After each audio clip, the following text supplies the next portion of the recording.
Pinchy Kobe Productions presents A Lie Them a Tell.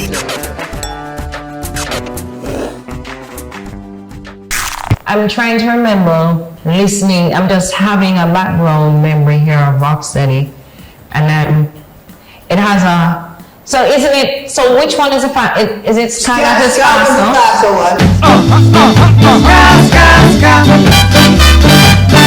So Rocksteady was a slow one. Rocksteady. Right. They pick up back the pace with reggae. Reggae. I was running like a fugitive all the time. Right, because I was just about to say that reggae was the up-tempo version of ska and Rocksteady. Yeah. Okay, cool. So when was the first reggae song produced? Reggae started between the end of 1968 up to 1969. Right? You have three guys. Clancy Eccles, Lee Perry, and a guy they call Andy Cap. He was the engineer. Lee Perry, Scratch Lee Perry. Scratch Lee Right. Perry, yeah. So they started to experiment. And they come up with this rhythm, right? We have a guy called Glenn Adams. Gonna write you a letter, turn it in a song, let go memory. Okay, he come up with a shuffle. He changed the shuffle a couple times because I don't know if you ever heard about Janko Skank. The Janko Skank, baby, will you do that? No. Yeah, that was part of the development of reggae. You have a creeping organ. Because if you listen to a song called Hollywood by the Fabulous Flames. Sing a song. You hear that song. Nice. Right? And Derek Morgan did one that a cover version of Benny King. Right. Yeah. It's called, I think it's the last song, and I don't remember the name of it, but it's what a Benny King. I can look it up and tell you. Yeah. So that's the whole thing come up. You understand me? So the first song was a song called Time Is Marching On by David Isaac. Time marches on. Produced by Clancy Eccles and Lee Scratch Perry. The second one is called Bagaboo, I'm the King of Reggae by Clancy Eccles. Why are you acting like a bagaboo? This is interesting to me because I've never heard of David Isaacs. In all the mentions of mentionings where we've listened and we've heard of the Bob Marleys, the Jimmy Cliffs, the Dennis Brown, there has never been a mention of a David Isaac. David Isaac is out there a long time from Ska days, right? But you have a lot of people come before Bob Marley and Jimmy Cliff, all right? My family member, right, sing the first record in Jamaica, Easy Snapping, Theophilus Beckford. Easy snapping. Easy snapping. And Bob Marley is not the first international artist. Was Millie Small and Prince Buster. Billy Small. And Prince My boy, lollipop, you make my heart go giddy up. and Prince Buster. And Prince Buster. Madness, they call it madness. You know, I find our musical history to be so rich because it's like the bigger you deep is the more you find. And the names that you're mentioning right now on this set, I've never heard any of these names.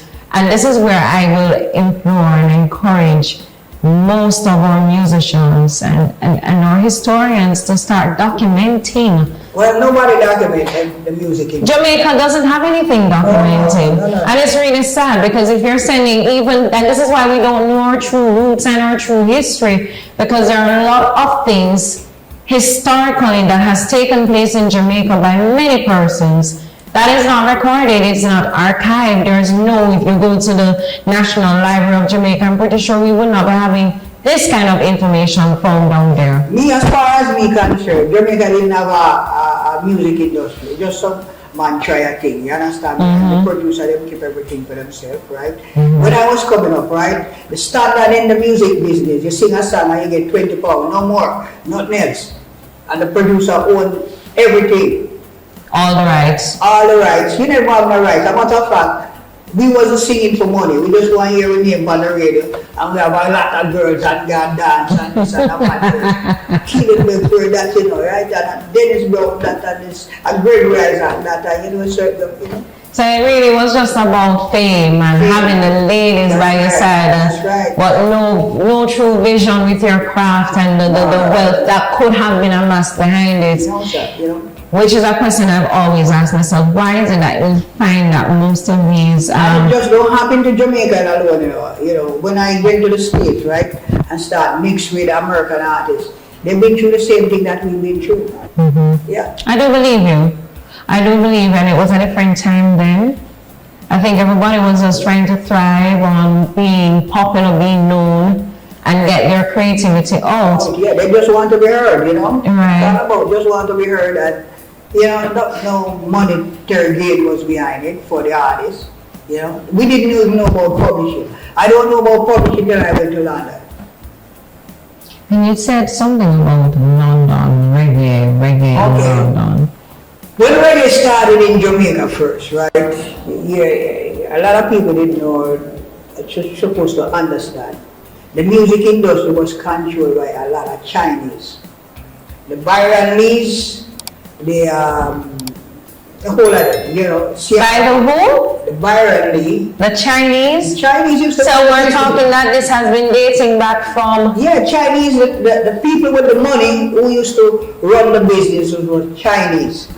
Yeah. So Byron Lee was... Byron Lee, the Corys and all of these guys, red skin guys, them control the business. I tell you something, you know, sometimes when we used to get record play, we go to the press and copy a record, right, with federal on it, and paste it on our record, and take it to the radio station, and them think it's a federal record. It's not a federal record. And so we used to get play, you know. What do you think the reason was behind it? Well, money run, them say, I can't even say that bullshit work. They say, it's money run the business. We didn't have any money, right? Our biggest market was jukebox.